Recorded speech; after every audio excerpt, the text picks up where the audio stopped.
चूंकि हम परमेश्वर के मानने वाले लोग हैं, प्रभु के दास भक्त लोग, आप जो गणमान्य लोग आए हुए हैं और प्रभु के विश्वासनी हमारी माताएं बहनें जो आई हुई है आज के इस कार्यक्रम में, हमने उस जीवित परमेश्वर की आराधना किया, महिमा किया, हम परमेश्वर के वचनों की बखान हम किए, सुने, है ना। उसके साथ ही साथ आइए इस कार्यक्रम में और आगे बढ़ने से पहले हम लोग भारत का संविधान की उद्देशिका को हम लोग अंगीकार करेंगे। ठीक है, क्यों हम सब अपनी जगह पर खड़े हो जाएं। संविधान उद्देशिका, हम भारत के लोग भारत को एक संपूर्ण प्रभुत्व संपन्न समाजवादी धर्मनिरपेक्ष लोकतंत्रात्मक गणराज्य बनाने के लिए तथा उसके समस्त नागरिकों को सामाजिक, आर्थिक और राजनीतिक न्याय, विचार, अभिव्यक्ति, विश्वास, धर्म और उपासना करने की स्वतंत्रता, प्रतिष्ठा और अवसर की समता प्राप्त कराने के लिए तथा उन सब में व्यक्ति की गरिमा और राष्ट्र की एकता और अखंडता सुनिश्चित करने वाली बंधुता बढ़ाने के लिए दृढ़ संकल्प होकर अपनी इस संविधान सभा में आज तारीख 26 नवंबर 1949 ईस्वी को एडप द्वारा इस संविधान को अंगीकृत, अधिनियमित और आत्मार्पित करते हैं। जय मसीह की। एक बार जोरदार बोलिए, जय मसीह की। मैंने शुरू में भी पूछा था, सचमुच आप आनंदित हैं? कुछ मिल रहा है आपको? और ऐसी मीटिंग आप ना जाने कितने बार अटेंड किए होंगे, लेकिन आज कुछ खास मुद्दों पर हम बात करने को बैठे हुए हैं। और ये सिर्फ एक प्रकार का मीटिंग ही नहीं होगा कि हम बैठ गए, भारत में हम एक दूसरे को मिले, एक दूसरे की हालचाल हमने जाना, हम खाना खाए और घर चले गए। सो हम सभी को आगे आज की इस मीटिंग के बाद क्या करना होगा, हम उस बात पर आप विचार करेंगे। मैं धन्यवादी हूं हमारे राष्ट्रीय अध्यक्ष महोदय, हमारे राष्ट्रीय सलाहकार महोदय, हमारे प्रदेश अध्यक्ष महोदय और आयोजक टीम और हमारे अलग अलग जिला से आए हुए गणमान्य साथी, हमारे माननीय कचलाम साहब। और आप सबको मैं धन्यवाद देता हूं। आज की इस खास बैठक में आप सम्मिलित हैं और गवाह बनने जा रहे हैं और हम इतिहास लिखने जा रहे हैं। ठीक है, कितने लोग तैयार हैं? इतिहास लिखेंगे। और इतिहास ऐसे लोगों का लिखा नहीं जाता है, नाम ऐसे ही नहीं आता है। अभी ग्रोक में सर्च करिएगा, अगर आप क्रांति करना शुरू करेंगे तो ग्रोक भी आपको खोजना शुरू कर देगा, है ना। तो आने वाले दिन में ऐसा होगा, हम विश्वास करते हैं। तो नाली के नीचे हिस्सा को अगर बंद करेंगे तो पानी बंद हो जाएगा? हो सकता है क्या? संभव है? नहीं। और पानी की टंकी के अगर बाहर को आप बंद करेंगे तो भी बंद नहीं होगा, सही ना। तो बंद भी करना चाहते हैं उस जल स्रोत को, जलधारा को, तो क्या करना पड़ेगा? जहां उसकी उद्गम है, जहां उसकी जड़ है, जहां उसकी शुरुआत है, वहां जाकर आपको क्या करना पड़ेगा? बंद करना पड़ेगा, तभी वो बंद होगा। अगर आप नीचे बांधेंगे फिर फूट जाएगा, फिर बांधेंगे फिर फूट जाएगा। तो आज हम राष्ट्रीय किसान मोर्चा के बैनर तले और भारत मुक्ति मोर्चा की संरक्षण में उसके साथ लेकर के जिस प्रकार से बस्तर संभाग की प्रथम बैठक हो रही है और हमारे साथियों ने कहा हमें जड़ पर काम करना है, जहां पर समस्या की उद्गम होती है वहां पर हमें काम करना है। माननीय मिश्राम साहब ने इस बात को कहा कि यदि आप समस्या के ऊपर काम करोगे तो दुश्मन बहुत चालाक है और समस्या पैदा करेगा। अगर हमको समस्या के समाधान, केवल समस्या का समाधान हम निकालते रहेंगे तो एक समस्या के बाद दूसरी समस्या पैदा कर देगा। परंतु आपको और मुझे संगठित शक्ति को निर्माण करके हमें जो है उसके जड़ पर काम करना होगा, जहां से समस्या पैदा होती है। करना चाहिए, करना चाहिए। साथियों, शैतान भी बहुत चालाक है।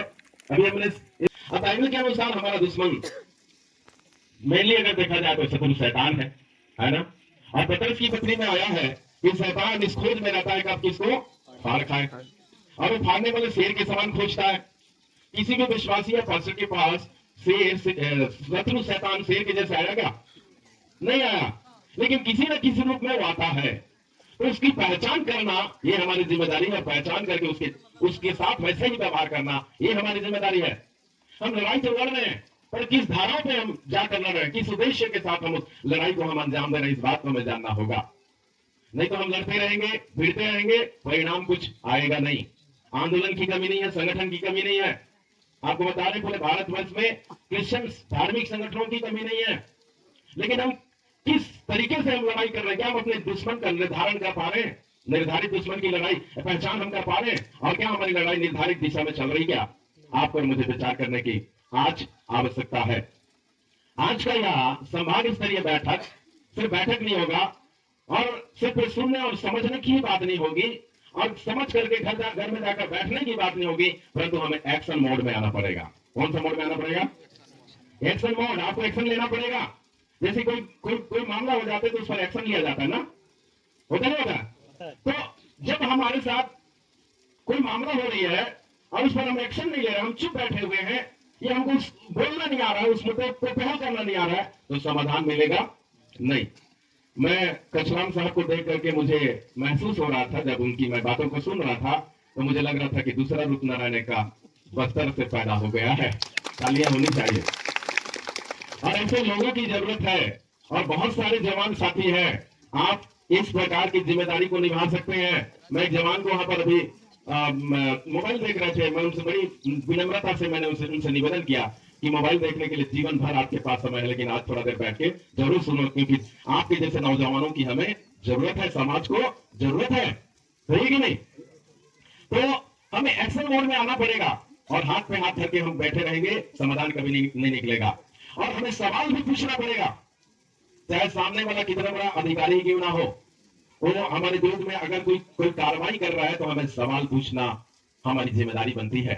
और जिस दिन आप सवाल पूछना शुरू कर दिए तो वो पूछते थे, और जैसे ही सवाल पूछते थे वो उस कार्रवाई को ही समाप्त करके वापस चल देते थे। तो जिस दिन हमारे लोग सवाल पूछना शुरू कर दिए और संविधान के दायरे में आकर के कानूनी रूप से सवाल पूछना अगर आप शुरू कर दिए, समझ लीजिए हम समाधान के बहुत करीब है। और ये बहुत बड़ी समस्या नहीं है। बस्तर में जिस प्रकार की परिस्थिति बना करके रखे हैं, माहौल बना करके रखे हैं, धर्म के नाम पे और जाति के नाम पे जिस प्रकार की माहौल बनाई गई है, बहुत बड़ी समस्या नहीं, इसकी समाधान निकाला जा सकता है। बस हमको निर्धारित लड़ाई लड़नी। शुरू में सुनाई गई गिरोन एक व्यक्ति जब खड़ा हो गया और 300 लोगों के द्वारा जो 31,700 लोगों के द्वारा जो विजय परमिशन नहीं देना चाहता था, वो 300 लोगों के द्वारा बड़ी विजयी वो उन्होंने हासिल किया गिरोन की अगुवाई में। तो ऐसे लोगों की आज जरूरत है। तो उस उदाहरण के लिए जैसे यहाँ पर कुछ बच्चे सो रहे हैं, यहाँ बच्चे सो रहे हैं और कुछ बच्चे खेल खा रहे हैं, इनको कुछ समझ आ रहा है कि आज की ये बातें कोई मतलब है इनको? लेकिन हमारी लड़ाई है कि हम अपने बच्चों की भविष्य को हम सिक्योर करें, उनके भविष्य को हम बचाएं। आपको मैं बता दूं, आज आप और हम खामोश रह गए, चुपचाप अगर बैठे रहे इसे ही हाथ में हाथ धर करके, और दुश्मन अपने उद्देश्य पूर्ति में अगर आगे बढ़ता जाए और बहुत आगे आ चुका है, बढ़ चुका है, अगर हम इस प्रकार से हाथ पे हाथ धर कर बैठे रहे और खामोश रहे, चुप रहे, तो आने वाले पीढ़ी जो हमारे बाल बच्चे और उनके बच्चे जो आने वाले हैं, उनको हमेशा के लिए खामोश कर दिया जाएगा। वो बोलने लायक नहीं रहेंगे। आप याद करिए, आजादी से पहले, संविधान से पहले हमारे पूर्वजों के साथ कितनी इन्होंने दुर्व्यवहार किया। आप सोचिए, हम आसमान से तो टपके नहीं, मेरे पिताजी हुए, मेरे पिताजी के पिताजी, पिताजी के पिताजी, तब तो मैं आज हूं ना। मानते नहीं मानते? मानते। मेरा भाषा समझ में तो आ रहा है ना? तो मैं कहीं ना कहीं से जुड़ा हुआ हूं। तो सोचिए, मेरे पिताजी के पिताजी, पिताजी के पिताजी के साथ क्या इन्होंने किया, और आज मुझे एहसास नहीं हो रहा है उनकी दर्द, कितनी उनको दर्द हुई होगी और किस तकलीफ के साथ उन्होंने जीवन काटा। और आज मैं उन्हीं के बच्चे में आज आपके बीच में खड़ा हूं और स्वतंत्र भारत में मैं पाया जाता हूं, संवैधानिक भारत में। संविधान को अगर बचा नहीं पाए तो सोच लीजिए हमारे आने वाली पीढ़ी हमें कभी माफ नहीं करेगा। कर देगा क्या? माफ कर देंगे वो? नहीं करेंगे माफ। देखिए, हमारे पूर्वज जैसे फूले साहब, बिशप साहब ने कहा, उनके साथ और बहुत सारे जो लोग इस आंदोलन से जुड़े हुए थे, और अंत में बाबा साहब डॉक्टर भीमराव। आपको लगता है, जैसे मैंने कहा, समस्या के ऊपर हम अगर काम करें, अगर उसी को हम समाधान करने में लगे रहे, तो दुश्मन बहुत चालाक है, वो और एक के बाद वो समस्या पैदा कर देगा। उसी में एक और कड़ी में जोड़ना चाहूंगा, दुश्मन इतना चालाक है, पहले खुद समस्या पैदा करता है और हमारे लोगों को ही बाद में शामिल करके वो समस्या का समाधान करने की बात सिखाता है। तो जो व्यक्ति समस्या पैदा किया, वो क्या समाधान दिलाएगा? नहीं दिलाएगा। और जब दोस्त और दुश्मन की पहचान कर लेंगे तब आपको पता चलेगा कि दुश्मन जो है समस्या पैदा वही करता है और समाधान भी वही बताता है, लेकिन उसमें समाधान होने वाला नहीं है। हमें स्वाभिमानी होना पड़ेगा, हमें हमें समझौतावादी नहीं होना पड़ेगा। हमें इस लड़ाई को स्वाभिमान के साथ जीतना होगा। उनको साथ लेकर अगर हम इस लड़ाई को जीत जाएंगे तो अगर आप सोचते हैं तो आप भूल में हैं। हमको इसकी पहचान करना होगा। तो आज बहुत सारे हमारे समाज में बाल बच्चे, स्त्री पुरुष, नर नारी, पढ़े लिखे, अधिकार में अधिकारी कर्मचारी बन चुके हैं। बहुत सारे लोग हैं, आज उनका रोटी पानी चल रहा है। अच्छा वाला एक पक्का मकान उन्होंने बना लिया, एसी वाला कार उन्होंने खरीद लिया। और जिनके पास नहीं है, गांव में है, कम से कम उनके पास खाने के लिए कमी नहीं है और वो बैठ के खा रहे हैं, तो उनको लगता है अब सब कुछ हो गया, सब कुछ मिल गया। कोई समस्या हो गया तो उसी में सुलझाने में लगे हुए हैं। आपको मैं बता दूं, जिस प्रकार से आपके पास जमीन है और जमीन का दस्तावेज है, ये वही है। अगर ए सेब होगा, संविधान बचा रहेगा, आपका जमीन भी बचा रहेगा। जानते हैं, आपके आपके घर में जो अनाज रखे हैं वो बचा रहेगा, आपके बच्चों की भविष्य बचा रहेगा। इसलिए आपको मुझे संविधान को बचाए रखने की जरूरत है। मैं एक ही बात बोलना चाहूंगा कि आज पूरे देश में इतने सारे संगठन है, धार्मिक संगठनों की तो बात लगी हुई है और सामाजिक संगठनों की भी कमी नहीं है, लेकिन फिर भी हमें राष्ट्रीय क्रिश्चियन मोर्चा की जरूरत क्यों है? क्यों हमें चाहिए राष्ट्रीय क्रिश्चियन मोर्चा या भारत मुक्ति मोर्चा? जैसा दोस्त और दुश्मन की पहचान की अगर हम बात करें तो वाम से भारत मुक्ति मोर्चा संगठन ही है जिसने हमें पहचानना सिखाया है। हम धन्यवादी हैं माननीय वामन मिश्राम साहब का, जिन्होंने इस मूवमेंट को छेड़ा और गांव-गांव और सभी लोगों के पास एक जागृति आ गई कि दोस्त कौन है, दुश्मन कौन है। और जो हम 6 मूल निवासी बोलते हैं, SC ST OBC, हम इस देश के मूल निवासी हैं। हमारा DNA मैच करता है, हम एक ही माँ बाप के बच्चे हैं। वो तो डिवाइड एंड रूल उन्होंने कहा अंग्रेजों की नीति है, पर अंग्रेजों की नीति नहीं है। इस देश की जो ये उनकी नीति है जिन्होंने हम पर थोप दिया है। तो ये डिवाइड एंड रूल इन्होंने हम पर थोपा और आज हम बटे हुए हैं। और आज वही कहते हैं कि बटोगे तो कटोगे। पहले तो हमारे लोगों को बांट दिया और काट दिया और अलग अलग तबाह कर दिया, बिखर गए सारे के सारे। आज एक जाति दूसरे जाति के साथ मिलना पसंद नहीं करता है। दूसरा वाला तीसरा से बोलता है कि मैं उससे बड़ा हूं, वो वाला उससे बोलता मैं तुमसे बड़ा हूं। एक दूसरे से मुलाकात नहीं कर पा रहे हैं और ये समस्या का कारण है ताकि आपस में वो ना मिले। और जो बहुजन शब्द है, ये बहुजन शब्द सबको एक मंच पे लाने की शब्द है, ये जोड़ने का शब्द है। मूल निवासी शब्द है, सबको एक मंच में जोड़ने की शब्द है। सारे संगठन, सारे जाति, सबके सब अगर एक दिन एकत्रित हो गए, जिसको 85% कहा जाता है। अभी तो राजपूतों को भी पहचान कर ली गई, वो भी मूल निवासी है। लगभग 96% लोग इस देश की मूल निवासी अगर एक साथ निकल गए तो दुश्मन की पहचान करना, उनको खदेड़ना, अधिकार भेद करना बहुत ज्यादा तकलीफ का कारण नहीं होगा, मैं ऐसा मानता हूं।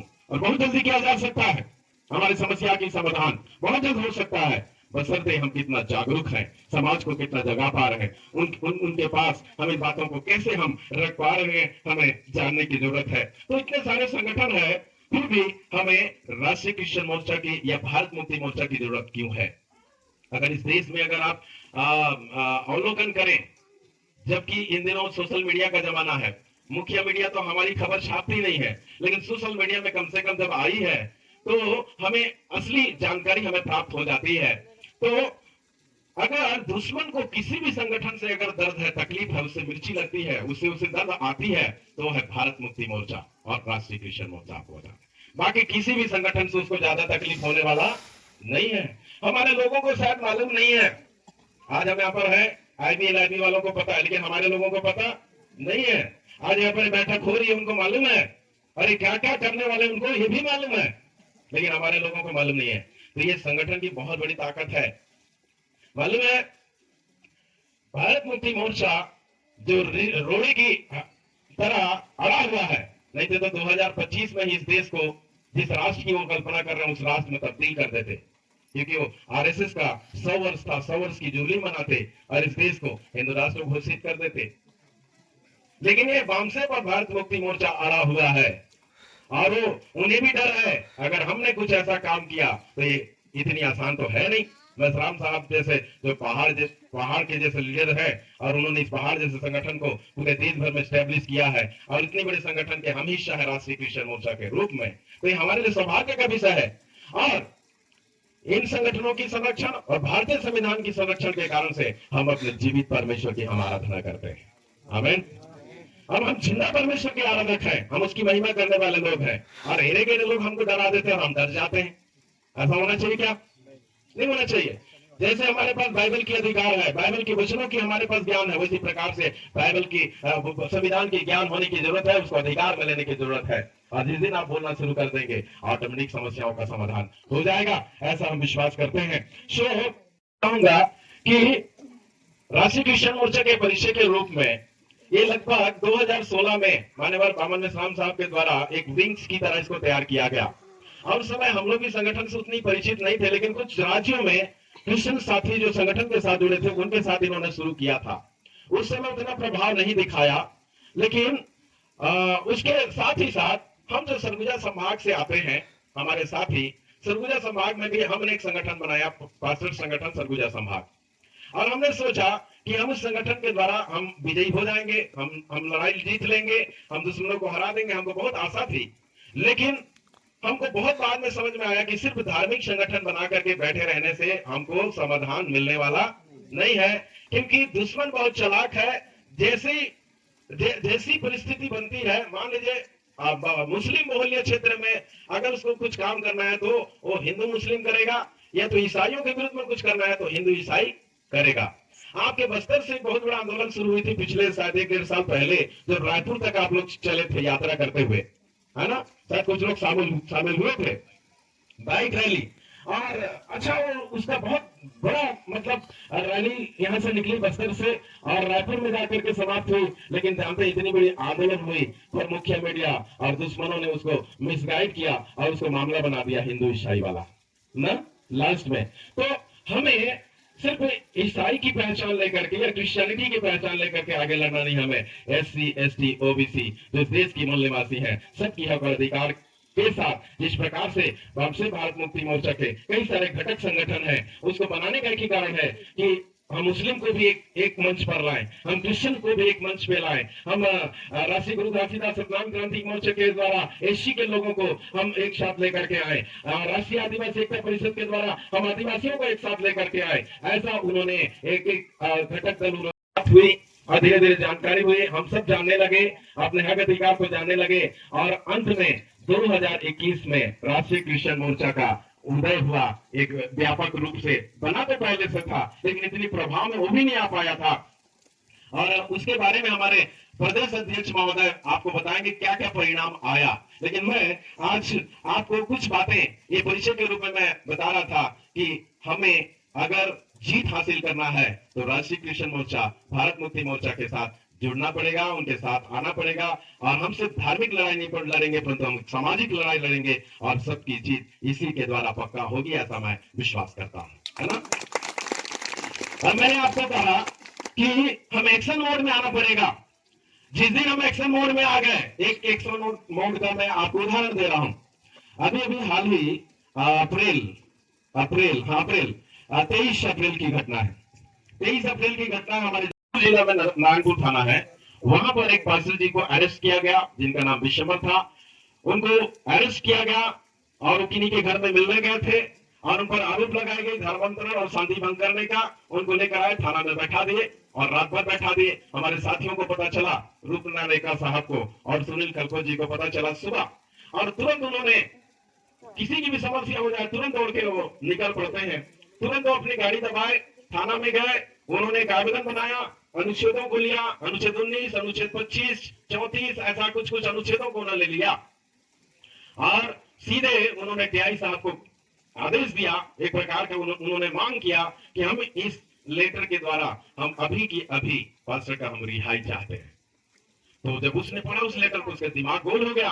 वो कानूनी 9 पेज से भरा हुआ साल लेटर था। तुरंत उसने उसको व्हाट्सएप में खींच लिया और फॉरवर्ड कर दिया SDM महोदया के पास। अब जब SDM महोदय उन्होंने जब पढ़ा तो उनको भी समझ में नहीं आया क्या करने वाले, कैसे लोग हैं, और तुरंत आनंद फानंद में उस पास्टर को 3 दिन के रिमांड में उन्होंने भेज दिया, एक प्रकार से उन्होंने जेल में भेज दिया। ठीक है, अब देखिए, समस्या का समाधान नहीं करेंगे, समस्या का सामना नहीं करेंगे तो उसका समाधान निकलने वाला नहीं है। तो इन्होंने उसका सामना किया, तुरंत गए SDM महोदया के पास और उन्होंने उससे सवाल करना शुरू किया। क्या करना शुरू किया? हेलो बहन लोग, दीदी लोग, माता लोग, एक बार ऐसा हाथ हिलाइए। हेलो, सुन रहे हैं आप लोग? आप लोग भी सवाल पूछना शुरू करिए। सिर्फ तेंदुपत्ता मत तोड़िए, महुआ सिर मत बनिए, ऐसा उंगली दिखा करके करिए। तो ऐसा करिए आप लोग। हेलो सब लोग, सब लोग करिए। सवाल सवाल कलेक्टर हो, एसडीएम हो, तहसीलदार हो, टीआई हो, थानेदार हो, और फिर से जो एरिया में तो हनन करें। बोलिए तो आपको किस अधिकार दिया है कि मेरा मौलिक अधिकार को हनन करें? पहले कुछ नहीं जानते हो, इतना बोलिए कम से कम। आपको किसने अधिकार दिया कि आप मेरे मौलिक अधिकारों को हनन करें? आपको किसने अधिकार दिया? बोलिए, आपको किसने अधिकार दिया कि मेरे मौलिक अधिकारों को हनन करें? आंख में आग डालकर उंगली दिखाकर बोलिए, उसका दिमाग गोल हो जाएगा। मैं बता रहा हूं, वो भागने का रास्ता ढूंढेगा। वो सोचेगा महिलाओं को क्या हो गया। और महिलाओं को तो और लगना चाहिए। बाबा साहब डॉक्टर भीमराव अम्बेडकर ने जितने अधिकार महिलाओं को दिया है, मैं सोचता हूं महिलाओं का जितना कल्याण हुई है, अभी उस इतिहास में हम नहीं जाएंगे। तो ऐसा सवाल पूछना, और उन्होंने ऐसा सवाल किया। पहली सवाल उन्होंने कहा, किस बिहाफ में आपने 3 दिन का रिमांड में उसको भेज दिया? उन्होंने कहा कि ऐसा ऐसा शांति भंग कर रहे थे, ऐसे ये वो दुनियादारी बोल रहे थे। उन्होंने कहा कि आपने क्रॉस वेरिफिकेशन किया क्या? मौके की जांच किया क्या? पंचनामा किया क्या? क्या जानकारी आपके पास? क्या हकीकत है? कल को कोई आरोप लगा, किसी को भी आप जेल में डाल देंगे। आर्टिकल 19 हमें मौलिक अधिकार देता है, फ्रीडम ऑफ स्पीच, सभा करने का। आज की ये जो आजादी है, मेरी उसमें एक लाइन है, शब्द है, आर्टिकल 19 प्रमाण पत्र है। बहुत सारे पास्टरों को बोला जाता है ना कि आप प्रमाण पत्र लेकर आओ, अनुमति पत्र लेकर आओ, तब चर्च लगाओ, आराधना लगाओ। आप आर्टिकल 19 और 25 और संविधान की उद्देशिका को छाप लीजिए और कहिए हमारा प्रमाण पत्र है। हमारे बाप ने पहले से दे दिया, संविधान जिसने लिखा उसने पहले से हमें दे दिया। हमारा बाप परमेश्वर तो सबसे बड़ा है, उसने हमें अपनी महिमा के लिए जब अधिकार दिया, हमें इस देश के संविधान भी हमें अधिकार दे चुका है। जरूरत है कि हम सूचना दें। परमिशन लेना ये संविधान के विरुद्ध में है, आपको बता रहा हूं। उनकी मजबूरी है, उनकी जिम्मेदारी है कि इस संविधान का अनुपालन करें, उनकी संरक्षण करें, उसको अमल में लाएं। हमें उसको, उसके अधिकारों को मुहैया कराएं, मौलिक अधिकार है। तो प्रियो साथियों, मैं कहना चाह रहा हूं, जब उन्होंने सवाल किया, जानते ही एसडीएम मैडम का हाथ और पैर कांपने लगा जब इन्होंने ऐसे बोला, और दबंगाई के साथ उन्होंने बोला। जब उन्होंने बोला, उसकी था, उनसे विनती करने लगे कि मुझे सुबह 10 बजे तक का समय दे दीजिए, मैं तुरंत रिहा कर दूंगी, क्योंकि कार्यालयीन कार्य रात में नहीं हो सकता था। उन्होंने निवेदन किया, और 24 तारीख को हमारी बैठक शक्ति में थी। इसी प्रकार का रूपनारायण जी के साथ हमको जाना था, पहले से तैयारी था, लेकिन वो नहीं थे। पर उन्होंने अपने साथियों को भेजा, और सुबह 10 बजे, जानते हैं, बिना मुचलका भरे, बिना वकील पकड़े, बिना 1 रुपया खर्चा किए, उनको बाइज्जत उन्होंने रिहा कर दिया। तालियां बनती है कि नहीं? तो ये जो एक्शन मोड है, जिस दिन हम एक्सटेंड हो जाएं, बोलना शुरू कर दें, ये मजबूर हो जाएंगे, पहले कितने बड़ी अधिकारी क्यों ना हो। ये बात एक शब्द इस्तेमाल करते हैं कि ऊपर का दबाव है, ऊपर का दबाव है। सुने आप लोग? सुने नहीं सुने? तो ऊपर में कौन है? ऊपर का दबाव है, तो ऊपर में कौन है? हम लोग ऊपर में सम्मानित हमारे प्रशासनिक जो अधिकारी, हम लोग मान लेते हैं कि वही है, लेकिन सबसे ऊपर है भारत का संविधान, सबके ऊपर है। महामहिम राष्ट्रपति महोदया भी इसके अधीन है, प्रधानमंत्री भी इसके अधीन है, मंत्रिमंडल भी इसके अधीन है, सांसद भी इसके अधीन है, विधायक भी इसके अधीन है, प्रशासनिक आमला, कलेक्टर हो, राज्यपाल हो, जो भी हो, सब इसके अधीन है। इसके ऊपर नहीं जा सकते। कोई जा सकते क्या? और लोकतांत्रिक देश में, जिस प्रकार उद्देशिका में इस बात को पढ़ा, लोकतांत्रिक देश में आप सोचते हैं गवर्नमेंट ऑफ इंडिया फलाना है, लेकिन गवर्नमेंट ऑफ इंडिया आप और हम हैं। जानते हैं लोकतंत्र में गवर्नमेंट ऑफ इंडिया कौन है? हम हैं। हमको लगता है कि हम बस तेंदुपत्ता तोड़ने वाले लोग हैं, महुआ बीनने वाले। ऐसा नहीं है, आप इस देश के मालिक हैं, इस देश के असली सरकार हैं। कुछ लोग और कहते हैं कि तुम सरकार से लड़ोगे, तो सरकार तो हम हैं। कसलम साहब, सही बोल रहा हूं मैं? सरकार तो हमें आप है, उनकी तो ड्यूटी है, वो तो गवर्नमेंट सर्वेंट है ना, उनकी ड्यूटी लगाई गई है। और एक और खास बात बताता हूं, जितने भी गवर्नमेंट सर्वेंट हैं जो हमारे सेवा के लिए लगाए गए हैं, इस देश के आम जनमानस के लिए लगाए गए हैं, उनको पैसा आप देते हैं। कौन देता है? आप देते हैं। और आने वाले दिन में इसकी बहुत जानकारियां आपको मिलेगी, इसलिए आपको डरने की जरूरत नहीं है। चाहिए तो आपके अंदर डेयरिंग पावर आ जाए, निडरता भाव आ जाए और सवाल पूछना शुरू करें, सब कुछ का समाधान हो जाएगा। आमीन। ऐसा हम विश्वास करते हैं। सो साथियों, बहुत ज्यादा समय मैं नहीं लूंगा। एक्शन मोड की अगर हम बात करें तो बहुत सारा अनुभव तो है, लेकिन आज समय इजाजत नहीं दे रहा है और हमको इस बात को भी जानने की जरूरत है। बाबा साहब डॉक्टर भीमराव अम्बेडकर ने कहा, उनकी लड़ाई की मेन थीम थी, शिक्षित बनो, संगठित हो और संघर्ष करो। बोलिए तो एक बार, शिक्षित बनो, संगठित हो, संघर्ष करो। भैया लोग थोड़ा बोलिए, आप लोग से भी बात करते हैं। शिक्षित बनो, संगठित हो, संघर्ष करो। अब संगठित और संघर्ष को बाद में देखेंगे, लेकिन शिक्षित बनो का मतलब क्या है? शिक्षित होने का MA BA न जाने क्या क्या BA सारा चीज हो जाना, वही उसी से का शिक्षित होने का आप प्रमाण दे देंगे क्या? शिक्षित होने का प्रमाण है गलत को गलत कहना और सही को सही कह सकना। किसी साथी ने कहा था, शिक्षित होने का प्रमाण है किसी व्यक्ति को आप अगर शिक्षित कह रहे हैं, उसके अंदर इतनी IQ पावर होना चाहिए कि वो गलत को गलत कह सके और सही को सही कह सके। भले कितने बड़े आदमी क्यों ना हो, अगर वो सही को सही नहीं कह रहा है, गलत को गलत नहीं कह रहा, तो मतलब वो व्यक्ति सही शिक्षित नहीं हुआ है। उसको हम जागरूक नहीं कह सकते, हम उसको शिक्षित नहीं मान सकते। तो हमको सही को सही कहने के लिए आना चाहिए, गलत को गलत कहने आना चाहिए और गलत का साथ नहीं देना चाहिए। सताव सहना, बहुत सारे लोग बोलते हैं तो बाइबल की देन है, बाइबल में तो प्रभु यीशु ने पहले से कह दिया, दुख उठाओ, ऐसा होगा, तुम्हें चुप पकड़ेंगे, चौकों में इकट्ठा वो करेंगे, पंचायतों में सौंपेंगे। ठीक है, अच्छी बात है, लेकिन क्या जो लोग सता रहे हैं वो सचमुच वो भी संवैधानिक दायरे में आकर ऐसा कर रहे हैं क्या? ऐसे उलूल जुलूल लोग, बिना मतलब के लोग उंगली उठा देते हैं और भरे सभा जहां हमारे परमेश्वर की, जिंदा परमेश्वर की आराधना होती रहती है, पूजा होती रहती है, वहां घुस करके उसको तितर बितर करते। क्या उनको अधिकार है क्या? अधिकार है क्या? हमारे जिंदा परमेश्वर माफ कर देगा क्या? पुराने नियम में जो जिस प्रकार से परमेश्वर को लोग प्रस्तुत करते थे, उसकी जिस प्रकार से मानते थे, आज के हम विश्वासी, हम लोग कोई भी आता है डंडा लाठी लेकर के हम डर जाते हैं। उसको देश द्वार नहीं घेर लीजिए सबके सब, और जो चल रहा है आराधना विधि प्रार्थनाएं, उसको चलने दीजिए, रुकना नहीं चाहिए। उनसे कहिए अगर आपको दिक्कत है हम आपको जवाब देंगे, लेकिन अभी रुकिए, अभी हम अपने जिंदा परमेश्वर की आराधना कर रहे हैं। अगर आप हमारे इस अधिकार को छीनते हैं, हम हमारे परमेश्वर की अगर आप अपमान करते हैं, आपको छोड़ेंगे नहीं। बोलना शुरू करिए। हो सकता नहीं हो सकता? हो सकता है। और जो लोग, मान लीजिए आप लोग क्रिश्चियन विश्वास में नहीं है, आपके लिए भी आज जिस प्रकार से हम लोग इस बात को कर रहे हैं, आपके लिए भी इतनी आसान नहीं है।